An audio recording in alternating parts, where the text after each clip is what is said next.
പ്രിയമുള്ളവരെ, ഇന്ന് പരിശുദ്ധ പിതാവ് ഫ്രാൻസിസ് പാപ്പ നമുക്ക് പരിചയപ്പെടുത്തി തന്ന ഒരു മരിയ ഭക്തിയെപ്പറ്റിയാണ് ചിന്തിക്കുന്നത്.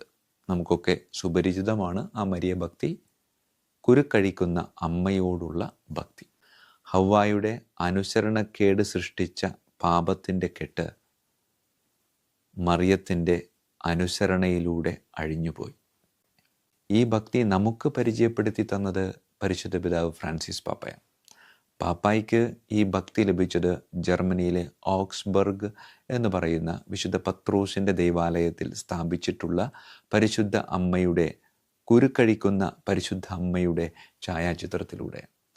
ഓക്സ്ബർഗിലുണ്ടായിരുന്ന ഒരു പ്രഭുവായ ലാംഗൻ മാൻഡലിൻ്റെ കുടുംബജീവിതത്തിലെ അസ്വസ്ഥതകൾ പരിശുദ്ധ അമ്മയുടെ മധ്യസ്ഥതയിലൂടെ പെട്ടെന്ന് അലിഞ്ഞ് ഇല്ലാതാവുകയുണ്ടായി. പിതാവിൻ്റെയും പുത്രൻ്റെയും പരിശുദ്ധാത്മാവിൻ്റെയും നാമത്തിൽ ആമേൻ. ഈശോ മിശിഹായിക്കും സ്തുതിയായിരിക്കട്ടെ. പ്രിയമുള്ളവരെ, ഇന്ന് പരിശുദ്ധ പിതാവ് ഫ്രാൻസിസ് പാപ്പ നമുക്ക് പരിചയപ്പെടുത്തി തന്ന ഒരു മരിയ ഭക്തിയെപ്പറ്റിയാണ് ചിന്തിക്കുന്നത്. നമുക്കൊക്കെ സുപരിചിതമാണ് ആ മരിയ ഭക്തി, കുരുക്കഴിക്കുന്ന അമ്മയോടുള്ള ഭക്തി.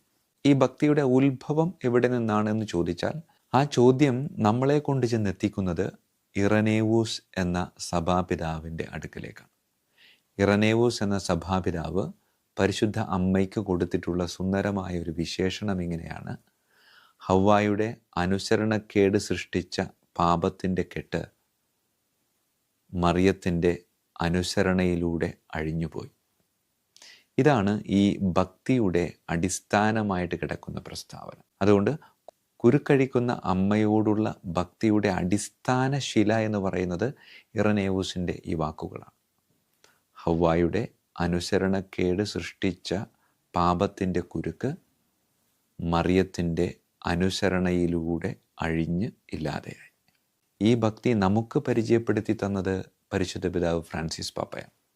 പാപ്പായ്ക്ക് ഈ ഭക്തി ലഭിച്ചത് ജർമ്മനിയിലെ ഓക്സ്ബർഗ് എന്ന് പറയുന്ന വിശുദ്ധ പത്രോസിൻ്റെ ദൈവാലയത്തിൽ സ്ഥാപിച്ചിട്ടുള്ള പരിശുദ്ധ അമ്മയുടെ, കുരുക്കഴിക്കുന്ന പരിശുദ്ധ അമ്മയുടെ ഛായാചിത്രത്തിലൂടെ. ഈ ഛായാചിത്രം വരയ്ക്കപ്പെട്ടത് 1700 കാലഘട്ടത്തിലാണ്. ഈ 1700 കാലഘട്ടത്തിൽ കലാകാരനായ ജൊഹാൻ ഗയോർഗ് ഈ ചിത്രം വരയ്ക്കുമ്പോൾ ഒരിക്കലും ഇത് ഇറനേവൂസിൻ്റെ വാക്കുകളുമായി താരതമ്യപ്പെടുത്തിയിട്ടല്ല അദ്ദേഹം വരച്ചത്. മറിച്ച് വീണ്ടും 85 വർഷങ്ങൾക്ക് പിന്നോക്കം പോകുമ്പോൾ ഓക്സ്ബർഗിലുണ്ടായിരുന്ന ഒരു പ്രഭുവായ ലാംഗൻ മാൻഡലിൻ്റെ കുടുംബജീവിതത്തിലെ അസ്വസ്ഥതകൾ പരിശുദ്ധ അമ്മയുടെ മധ്യസ്ഥതയിലൂടെ പെട്ടെന്ന് അലിഞ്ഞ് ഇല്ലാതാവുകയുണ്ടായി. അത് പറയുന്നത് ഇങ്ങനെയാണ്: പ്രഭുവായ ലാംഗൻ മാൻഡൽ തൻ്റെ ജീവിത പങ്കാളിയുമായി വലിയ പ്രശ്നത്തിലാവുകയും അത് എത്രയൊക്കെ പരിശ്രമിച്ചിട്ടും തീർക്കാൻ പറ്റാത്തതുകൊണ്ട് അവിടെ അന്ന് ജീവിച്ചിരുന്ന ഈശോ സഭാ വൈദികനായ ജക്കോബിൻ്റെ അടുക്കലേക്ക് ഈ പ്രഭു കടന്നു വരികയാണ്. ഈ ജക്കോബച്ചൻ ഈ പ്രഭുവിനോട് പല രീതിയിലും പല കാര്യങ്ങളൊക്കെ പറഞ്ഞു കൊടുക്കുന്നുണ്ട്. അവസാനം അന്ന് അക്കാലഘട്ടങ്ങളിൽ നിലനിന്നിരുന്ന വിവാഹ സമ്പ്രദായത്തിൻ്റെ ഒരു ഭാഗമായിരുന്ന വധുവിൻ്റെയും വരൻ്റെയും കരങ്ങൾ ഇങ്ങനെ കൂട്ടിച്ചേർത്ത് വെച്ചിട്ട് അതിന് മുകളിലൂടെ ഒരു ചരട് ഇങ്ങനെ കെട്ടിയിടും. ഒരിക്കലും അവസാനിക്കാത്ത ബന്ധത്തിൻ്റെ ഒരു പ്രതീകമായിട്ടാണ് ഈ ചരട് അന്ന് അവർ ഉപയോഗിച്ചിരുന്നത്. അപ്പോൾ ഈ ജക്കപ്പച്ചൻ ഈ പ്രഭുവുമായി സംസാരിക്കുന്നതിനിടയിൽ, നിങ്ങൾ വിവാഹ സമയത്ത് അൾത്താരയ്ക്ക് മുമ്പിൽ വെച്ച് കരങ്ങൾ ചേർത്ത് പിടിച്ച് അതിന് മുകളിലൂടെ വരിഞ്ഞു കെട്ടിയ ചരട് കൊണ്ടുവരാൻ പറഞ്ഞു. ആ ചരട് അവൻ കൊണ്ടുവന്ന് കൊടുത്തു. ആ ചരടിൽ ചെറിയ ചെറിയ, ബുദ്ധിമുട്ടുള്ളതല്ല എങ്കിലും ആ ചരട് ഇങ്ങനെ കൂട്ടിക്കെട്ടി വെച്ചത് കൊണ്ട് അതിലിങ്ങനെ ചെറിയ കുരുക്കുകൾ വീണിട്ടുണ്ടായിരുന്നു.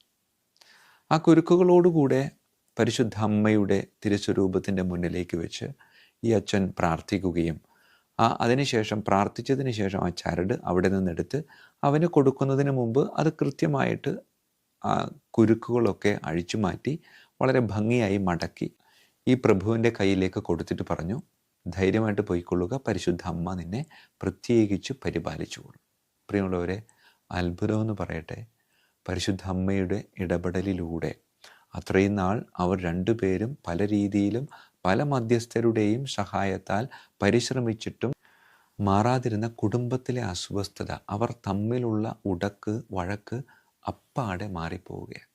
പ്രിയമുള്ളവരെ, ഇത് സംഭവിക്കുന്നത് 1615 സെപ്റ്റംബർ മാസം 28 അന്നു മുതൽ പരിശുദ്ധ അമ്മയോടുള്ള പ്രത്യേകമായിട്ടുള്ളൊരു ഭക്തി, അതായത് കുടുംബത്തിലെ പ്രശ്നങ്ങൾ, വഴക്കുകൾ, അഴിഞ്ഞു പോകാത്ത കുരുക്കുകൾ എന്തെങ്കിലും കൂടെ ഉണ്ടെങ്കിൽ അത് പരിശുദ്ധ അമ്മയുടെ കാൽക്കലേക്ക് സമർപ്പിച്ച് പ്രാർത്ഥിച്ചാൽ അത് പൂർണ്ണമായും അഴിഞ്ഞില്ലാതാകുമെന്ന വലിയൊരു വിശ്വാസം അവിടെ ഇങ്ങനെ മുളച്ച് വളരുകയായിരുന്നു.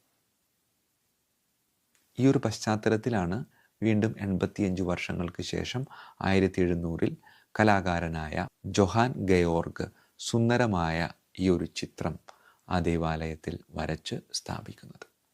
പ്രിയമുള്ളവരെ, ആ ചിത്രത്തിൻ്റെ പ്രത്യേകതകൾ നമുക്കൊക്കെ സുപരിചിതമാണ്. സർപ്പത്തെ ചവിട്ടി നിൽക്കുന്ന പരിശുദ്ധ അമ്മ. പരിശുദ്ധ അമ്മയുടെ ഇടതുഭാഗത്ത് ഒരു മാലാഖയുണ്ട്. ആ മാലാഖയുടെ കയ്യിൽ നിന്ന് ഒരു ചരട് പരിശുദ്ധ അമ്മയിലൂടെ വലതുഭാഗത്തുള്ള മറ്റൊരു മാലാഖയുടെ കയ്യിലേക്ക് വീഴുകയാണ്. ഇടതുഭാഗത്തിരിക്കുന്ന മാലാഖയുടെ കയ്യിലുള്ള ചരടുകൾക്ക് ഒരുപാട് കെട്ടുകളുണ്ട്. പക്ഷേ അത് അമ്മയിലൂടെ കടന്ന് വലതുഭാഗത്തുള്ള മാലാഖയുടെ അടുക്കിലേക്ക് പോകുമ്പോൾ ആ കെട്ടുകളൊക്കെ അഴിഞ്ഞ് വളരെ ഭംഗിയുള്ള ചരടായിട്ട് മാറുന്നു. പ്രതീകാത്മകമാണ് എന്ന് പറയാതെ തന്നെ കൃത്യമായിട്ട് നമുക്ക് മനസ്സിലാക്കാൻ സാധിക്കും. അതോടൊപ്പം തന്നെ ആ ഛായാചിത്രത്തിൽ ഒരു മാലാഖ വൃന്ദം അമ്മയുടെ ചുറ്റുപാടുമുണ്ട്. അതോടൊപ്പം തന്നെ ഈ ഛായാചിത്രത്തിന് ഏറ്റവും അടിയിലായി 2 പേരുടെ ചിത്രം കൂടെയുണ്ട്. അത് മറ്റാരുടെയുമല്ല, റഫായൽ മാലാഖയും തോബിത്ത്. റഫായൽ മാലാഖ ദൈവത്തിൻ്റെ വഴി നടത്തലിൻ്റെ പ്രതീകമായും തോബിത്ത് യാത്രക്കാരൻ്റെ പ്രതീകമായും നമുക്ക് മുമ്പിൽ നിൽക്കുമ്പോൾ നമ്മളുടെ ജീവിതം എന്ന് പറയുന്നത് ദൈവം കാണിച്ചു തരുന്ന വഴിയിലൂടെ നടക്കാനുള്ളതാണ്. ദൈവം കാണിച്ചു തരുന്ന വഴിയിലൂടെ നടന്നു പോകുമ്പോൾ ജീവിതത്തിൽ കുരുക്കുകളും കഷ്ടപ്പാടുകളും ഒക്കെ മാറി മാറി വരും.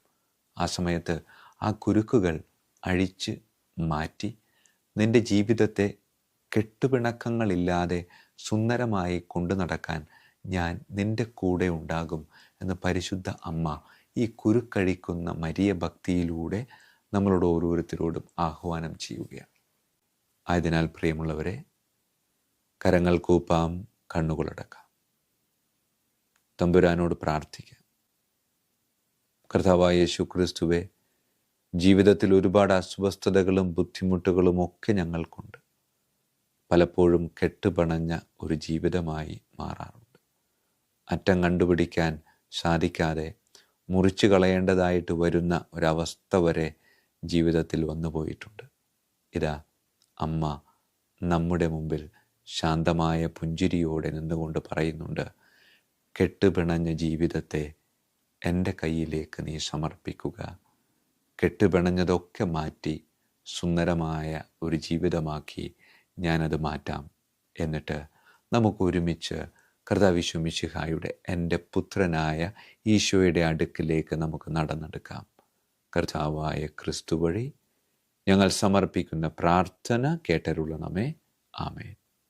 ഈശോ മിശിഹായ്ക്കും സ്തുതിയായിരിക്കട്ടെ.